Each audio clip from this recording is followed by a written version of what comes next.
A MAGA Congresswoman just tried to prove her devotion to Donald Trump, and, in some, it ended very badly. Who'd have guessed, right?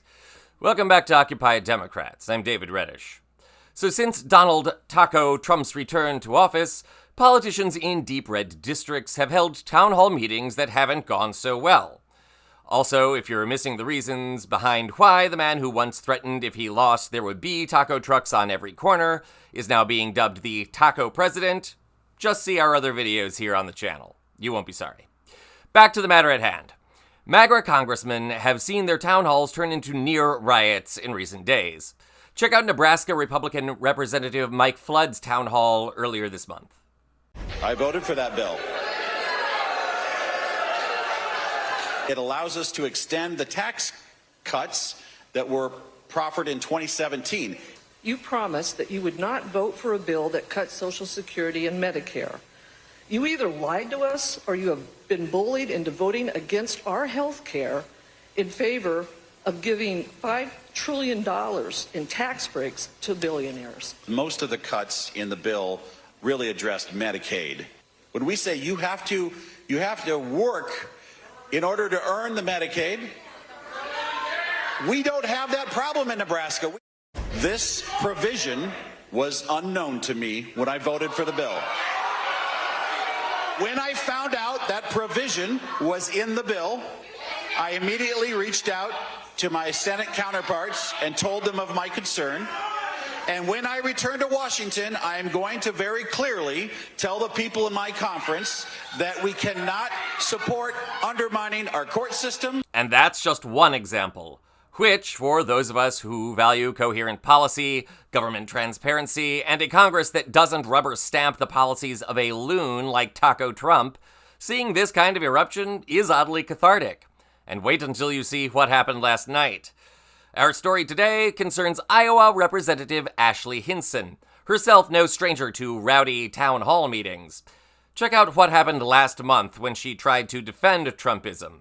How in the name of heaven do you expect us to compete and succeed in the world and lead in the world, which is what we ought to be doing, when you participate in and you come here and repeat the war on truth and the lies, and you support activities like those? We are $36 trillion in debt. I see it as one of the greatest risks to our ability to be competitive with the countries like China on the global stage. 1 in 4 of the jobs created in the last 2 years under President Biden was in government, and I think that's the wrong way to grow our economy. Yeah, that didn't go so well, did it? You would think she would have learned her lesson and actually listened to her constituents by now. But no, not in MAGA world. Independent thought doesn't exist. Standing up for voters is secondary to whatever Taco Trump wants. That's what drives Hinson and politicians like her. And last night, the disconnect from voters came to a head. The election, I think Americans overwhelmingly rejected the status quo for the country. We were seeing an open border, high inflation. We were seeing hardworking men and women in Iowa and our country feel like their voices were not heard. Families in Iowa have told me for the last 4 years that we want to make sure we have safe streets, we have affordable groceries and gas, and that kids have opportunity to be able to live out the American dream. And that is what President Trump is delivering for us. And the president is, I believe, fighting for you and fighting for me. I'm fighting alongside of him. And I think God saved President Trump's life in Butler. I think he saved his life in Butler, Pennsylvania for a reason. I think that he is helping us to save and redirect the future of our country. He is helping deport criminal illegal aliens rather than letting them roam our streets freely. He is ending the abuses of taxpayer dollars rather than treating your money like monopoly money. And he's unleashing America. Oh, and it got worse. You slipped in 2 clauses in the big, beautiful bill. One is to allow Trump to void elections that he feels he can. And the other one was to avoid contempt of court judgments. Why were those put in there? Well, I think that kind of follows up on what Brandy said. Our whole point is to make sure we don't have activist judges who are holding back no matter who is executed on that agenda. And it went on like that. Look, we can't show the full town hall meeting here, but it and other lengthy highlights are available on YouTube if you don't believe me. Hinson's constituents, like the majority of American voters, are angry about the tax and budget cuts of Trump's budget abomination.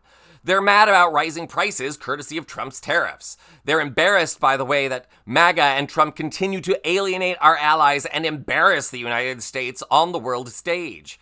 They're sick of neophyte dunces like Pete Hegseth, Sean Duffy, Kash Patel, and Robert Kennedy Jr. completely destroying our institutions through their stupidity and laziness. And they are sick of the lies!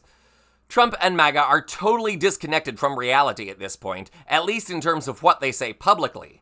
These people are totally spineless to actually standing up to Trump or, doing their actual jobs. And it will cost them. The midterm elections are still more than a year away, but already progressive and prestigious Democratic candidates are courting voters nationwide, even in red districts. And if reports from earlier this week are correct, Trump is right to be terrified of impeachment. The anger toward Trump and the Republican Party is not going away, and this is just the beginning. The man hasn't even been in office 150 days yet. 1 year from now, what will Hinson town hall meetings look like? Order some tacos to snack on and settle in. The show is just getting started. This is Occupy Democrats.